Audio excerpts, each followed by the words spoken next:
La girafe et l'okapi. Dans la savane d'or, sous un ciel sans nuages, vivait une girafe au majestueux corsage. Son cou montait si haut qu'il frôlait les nuées, et les oiseaux parfois s'y posaient pour chanter.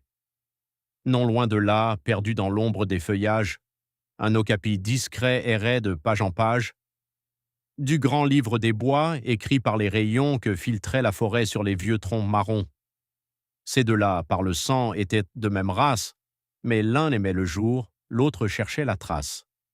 Des secrets de la nuit, des sous-bois et des bruits, et nul ne les voyait ensemble en plein midi. Un soir, la sécheresse embrasa la savane. Les herbes se pliaient comme un peuple en panne, les points d'eau se vidaient, les fleurs baissèrent le front, et le vent, désolé, gémissait à l'unisson. La girafe, inquiète, observant l'horizon, vit la forêt fumer comme un sombre tison. Là-bas, songea-t-elle, vit un cousin étrange, qu'on dit timide et fier, compagnon de mes anges. On m'a soufflé son nom, on l'appelle Okapi. Si le feu gagne le bois, que deviendra sa vie? Alors, bravant la faim, la soif et la chaleur, elle marcha vers la nuit, guidée par sa frayeur. L'Okapi, de son côté, voyait rougir les cimes. La fumée, par volutes, enserrait chaque lime de son cloître feuillu, jadis doux et profond. Il cherchait une issue, mais ne trouvait que front. Bientôt, leurs deux chemins se croisèrent aux lisières, la savane embrasée, la forêt en prière. Ils se virent de soudain, étonnés, maladroits, comme deux étrangers que rassemble un seul émoi. La girafe, inclinant son long cou vers la terre, murmura doucement « Frère de mes ancêtres, suis-moi vers la lumière, loin du bois qui s'éteint.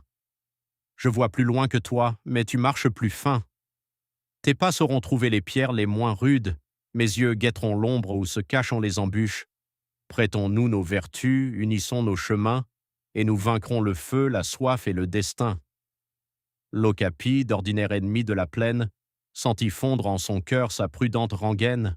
« Toi qui regardes haut, moi qui regarde bas, si tu veilles pour deux, je marcherai pour toi. » Ils partirent ensemble, étrange équipage, l'un zébré comme la nuit, l'autre couleur nuage.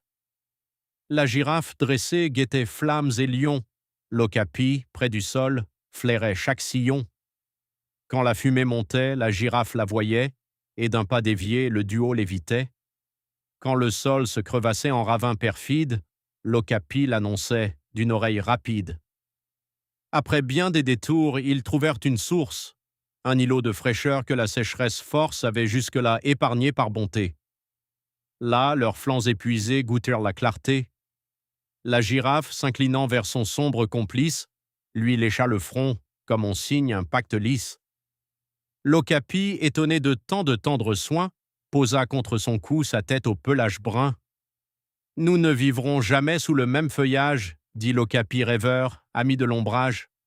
Tu garderas le jour, j'habiterai la nuit, mais nos pas se rejoindront quand le monde faiblit. Ce n'est ni la couleur, ni le lieu, ni la taille, ni la forme du cou, ni la peur, ni la toile. Des zébrures du temps sur nos peaux opposées qui séparent deux cœurs décidés à s'aimer. Depuis, lorsqu'un incendie menace la savane, la girafe s'avance, haute et douce, et examine. Et s'il gronde au lointain dans les forêts profondes, l'Okapi vient veiller les plaines qui l'inondent. On dit qu'au crépuscule, à l'endroit de la source, on voit deux silhouettes suivre la même course, un cou dressé vers l'astre, un dos rayé d'argent, et que l'amour se rit des frontières du sang. Morale. Amour vrai reconnaît son semblable en tout être. Ni l'origine, ni l'allure, ni le monde où l'on naît ne valent un seul pas qu'on fait pour se connaître.